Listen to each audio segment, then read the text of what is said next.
Yo les bros, comment ça va? Est-ce que tout le monde ça va? Est-ce que ça filme bien? Ouais. Donc aujourd'hui, on va parler. Je marche dans mon jardin en même temps.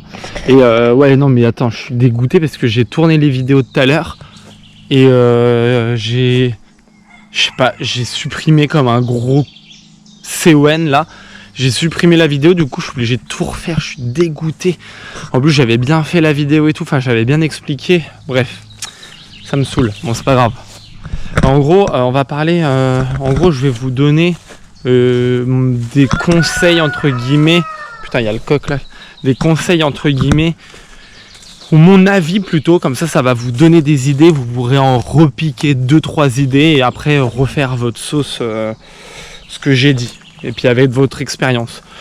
En gros, c'est comment acheter, vendre ou vendre une moto sur le bon coin sans se faire avoir, sans se faire arnaquer. Des petits conseils. Voilà. Donc c'est-à-dire qu'en gros, on va commencer par la démarche de... Comme si on achetait pour commencer. Alors je dis ça parce qu'avec un ami, on en a fait une petite dizaine comme ça. On a même plus, hein, je pense, je sais pas, ouais, une petite dizaine. On a acheté pour revendre. C'est-à-dire qu'on achetait moins cher et on revendait un peu plus cher. Et franchement, je vais vous donner des techniques. Les bros, ça a marché. Enfin, pour moi en tout cas. Donc en gros, on va faire comme si on achetait une moto.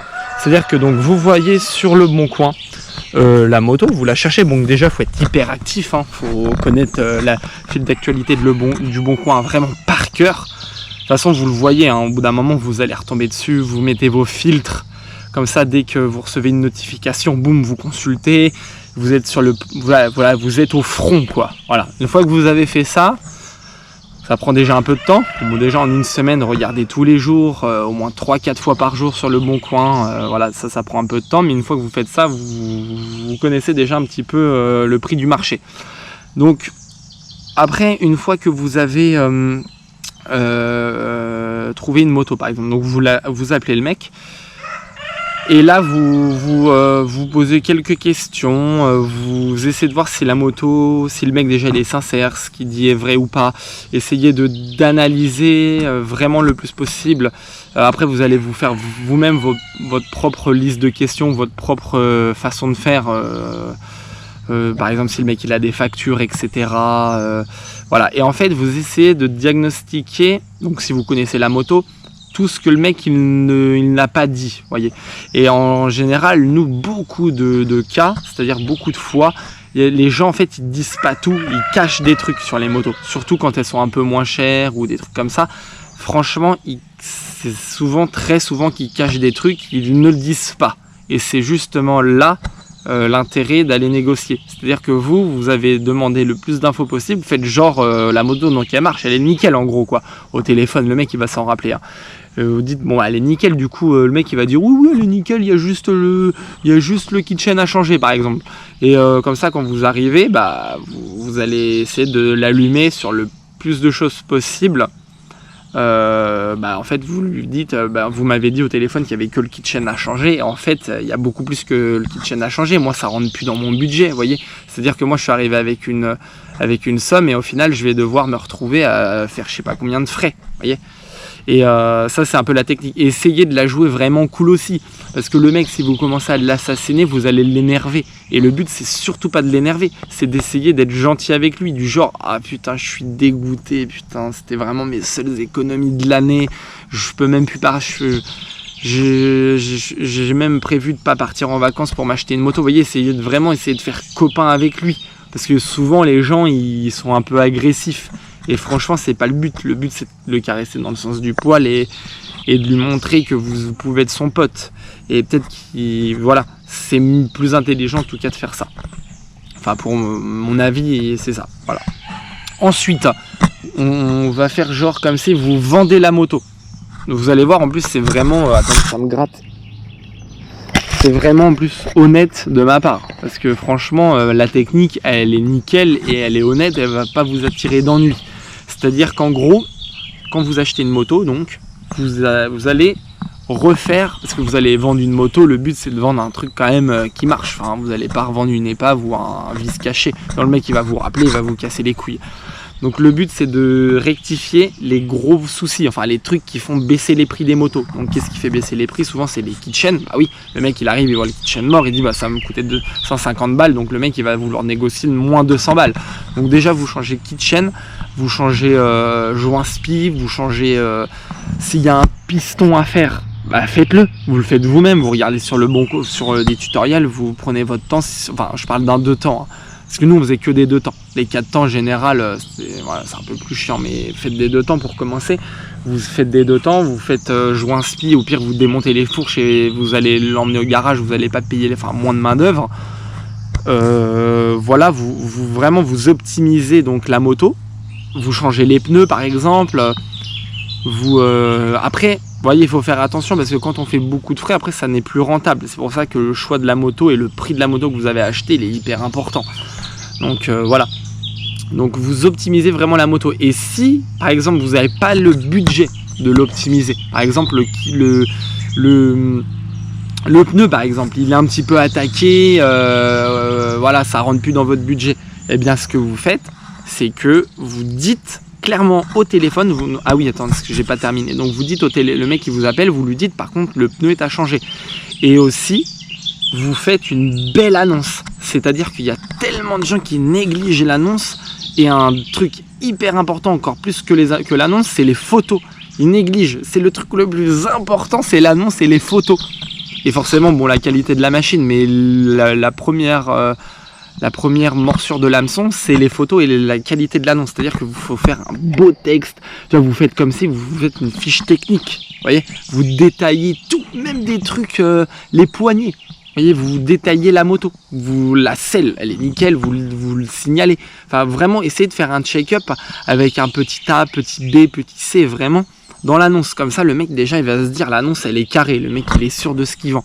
Ensuite, vous pouvez... Enfin, c'est même très conseillé. Sur le Bon Coin, vous pouvez mettre que 3 photos. Donc, c'est-à-dire que vous allez faire 3 hyper belles photos. Enfin, en gros, vous allez faire 30 photos de qualité, les plus belles possibles. Et vous allez sélectionner les 3 meilleures, celles où on voit le plus la moto. Et surtout aussi, sur les photos, il faut que vous mettiez la moto sur un fond uni. C'est-à-dire un mur blanc ou par exemple, vous voyez le grand gare là. Voilà, il est uni, c'est en métal, vous voyez, c'est linéaire. Les gens ne sont pas attirés par les arbres derrière ou les trucs bizarres. Ou, vous voyez, si c'est les gens ils prennent des photos souvent dans leur sous-sol ou dans leur cave. Tu vois rien, la moto, tu sais même pas de quelle couleur elle est. Tu vois ce que je veux dire? Voilà, faut vraiment optimiser les photos. Ensuite, vous avez optimisé les photos, vous avez optimisé l'annonce. Le mec il vous appelle et là vous êtes totalement transparent avec lui. Vous lui dites vraiment les problèmes si elle a des problèmes. Par exemple, s'il y a un kit chain à changer, vous dites par contre elle a le kit chain à changer. Donc vous l'avez dit oralement et en plus dans l'annonce. Comme ça, le mec quand il arrive, il peut pas dire ah par contre tu vois, et puis il peut pas négocier la moto. Si vous faites un check-up complet, le mec il peut après il peut la négocier que si vous l'avez mis à un prix qui est complètement au-dessus du marché. Là par contre, du coup c'est votre marge de négociation, ça s'appelle. Mais c'est plus de la négo de la qualité de la moto. Vous voyez, ça ne rentre plus en jeu. La moto, si elle est dans le prix du marché, même vous pouvez la vendre légèrement au-dessus du prix du marché si elle est complètement irréprochable, bien entendu. Mais si vous avez détecté l'annonce, détecté vraiment le prix du marché, etc., et que vous estimez qu'à vaut ce prix-là, il ne peut pas la négocier. À part si vous avez mis une marge de 300 € de plus, du coup vous négociez 300 €, donc le mec il aura le sentiment de faire une affaire en plus. Ça c'est une autre technique, c'est-à-dire que nous des fois on mettait des fois ça nous est déjà arrivé de mettre 500 € de plus que le prix du marché, même plus, des fois on mettait 800 € de plus. Et souvent les gens, quand tu mets plus cher, ils aiment bien ça, parce que du coup ils se disent ouais, le mec il est vraiment sûr de ce qu'il vend. Et franchement ça marche. Par contre il faut vraiment vendre un truc de qualité les gars, parce que sinon ça discrédite votre boulot, et puis après ça va vous faire griller dans votre région si vous en faites plein. Je sais que nous, fallait qu'on au bout de 10-15 motos déjà, tu vois, faut faire gaffe, parce que les circuits de cross, si vous en faites dans votre terrain de cross de la région, vous allez forcément retomber sur les mecs au bout d'un moment. Donc c'est pour ça, faut vraiment essayer de faire de la qualité, et ce sera forcément que mieux. Donc le mieux c'est d'être transparent, comme ça le mec il a pas de fausses surprises. Après effectivement il y a toujours la possibilité que vous ayez fait un check-up de la moto, puis je sais pas, il y a un truc qui vous a échappé, le mec il le voit, boum il vous le dit, bon bah là vous dites ah franchement vous n'êtes même pas désolé en fait, vous dites même pas je suis désolé, vous dites ah effectivement il y a ça, bon bah je négocie de 100 € ou le prix de la pièce a changé. Voilà. Mais moi c'est mes conseils, en général ça marche, vous voyez.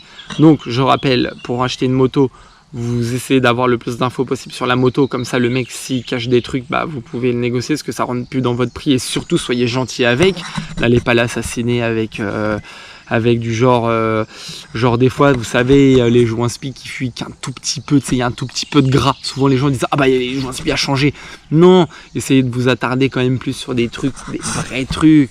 Effectivement si les joints spi sont abîmés, il faut les changer bien entendu, mais essayez de vraiment détecter les vrais problèmes, n'inventez pas des problèmes pour pas énerver le mec, parce que sinon il va encore moins la négocier et vous allez repartir sans rien. Voilà.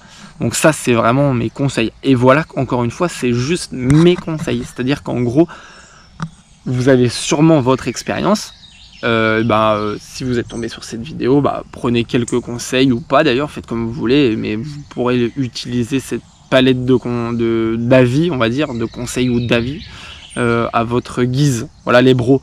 Donc surtout n'hésitez pas à vous abonner à la chaîne YouTube, activez la cloche de notification. Et je vous dis donc à très bientôt pour une nouvelle vidéo. Ciao!